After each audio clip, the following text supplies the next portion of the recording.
तो हम तो बड़ी गुलामी की ओर चले गए ना हो। पहले हम गुलाम थे किसी अंग्रेज का और अब हम गुलाम हो गए कॉर्पोरेट का। पहली गुलामी थी हमारे धन पर, अब गुलामी है मेरे विचार पर, मेरे मन पर, मेरे तन पर। एक व्यक्ति 7 साल पहले 267वां नंबर पे था, अदानी, और 7 साल बाद वो 3रे नंबर पर है। तो पूंजी किसकी बढ़ी? अब तो पैखाना के बाद जो पानी लेंगे उस पर भी टैक्स हो गया, पता है ना। अब पानी जो लेंगे ना, पंचुआ करेंगे, उस पर भी टैक्स। बिजली के सवाल पर कोई कंप्रोमाइज नहीं होगा। हमारी सरकार आएगी तो 2 पंखा, 4 SFL बल्ब और 1 हीटर जलाने तक को हम उतना यूनिट को फ्री करेंगे, और किसान के खेत में बिजली पर 1 रुपया नहीं लगने देंगे। देखिए 2-3 चीज, 4 चीज को आप ऐसे समझिए। हेल्थ, एजुकेशन, पानी और बिजली, ये कॉमन आदमी पर बोझ नहीं डाला जा सकता है। गरीबी का सबसे बड़ा कारण है health first, second education, water and बिजली। वाटर हमारे खेत से जुड़ा है, बिजली हमारे खेत से जुड़ा है, बिजली हमारे जिंदगी से जुड़ा है, एजुकेशन मेरी लाइफ से जुड़ा है। पानी नहीं तो हमारी लाइफ नहीं। और पानी को भी आप कॉर्पोरेट कर दीजिए और उस पर भी इकोनॉमिकल बोझ डाल दीजिए, तो एक तरफ रुपया आप जेब से गायब कर रहे हैं और दूसरी तरफ बोझ डाल रहे हैं। तो हम तो बड़ी गुलामी की ओर चले गए ना हो। आप हमको, पहले हम गुलाम थे किसी अंग्रेज का और अब हम गुलाम हो गए कॉर्पोरेट का। पहली गुलामी थी हमारे धन पर, अब गुलामी है मेरे विचार पर, मेरे मन पर, मेरे तन पर, मेरे आवाज पे, मेरी संस्कृति पर, मेरे जीने पर, मेरे मुस्कुराने पर, मेरे फ्रीडम पे, मेरे डेमोक्रेसी पे। तो आप इसको बहुत क्लियर समझिए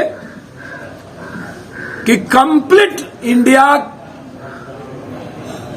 इकोनॉमिकल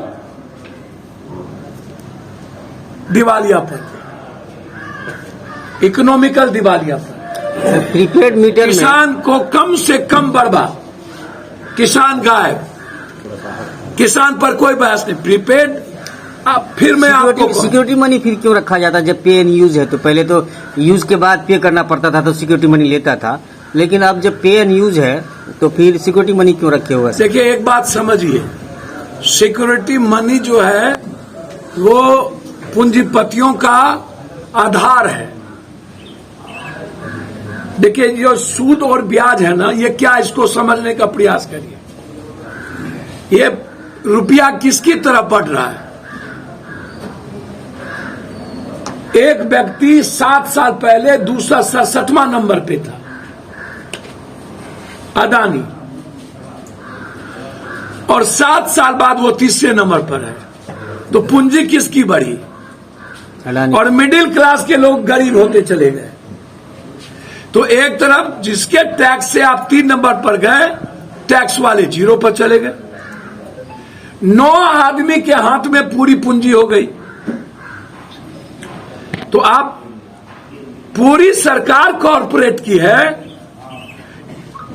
यह सरकार ना तो रोजगार पर बात करती है, ना तो किसान पे बात करती है, ना मजदूरों के न्यूनतम मूल्य पे बात करती है, ना ही आम जनता के बोझ को कम करने की बात करती है।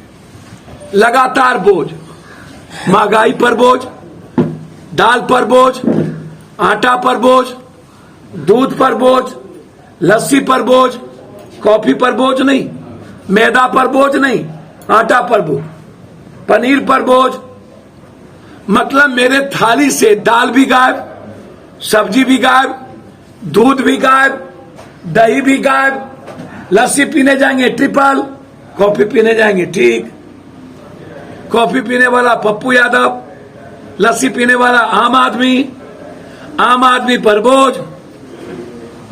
अब तो पैखाना के बाद जो पानी लेंगे उस पर भी टैक्स हो गया, पता है ना? क्यों नहीं जानते हैं? हाँ, हो गया।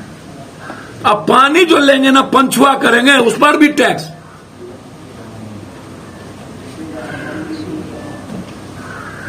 भैया लाइफ कहां जा रही है इसको तो देखिए।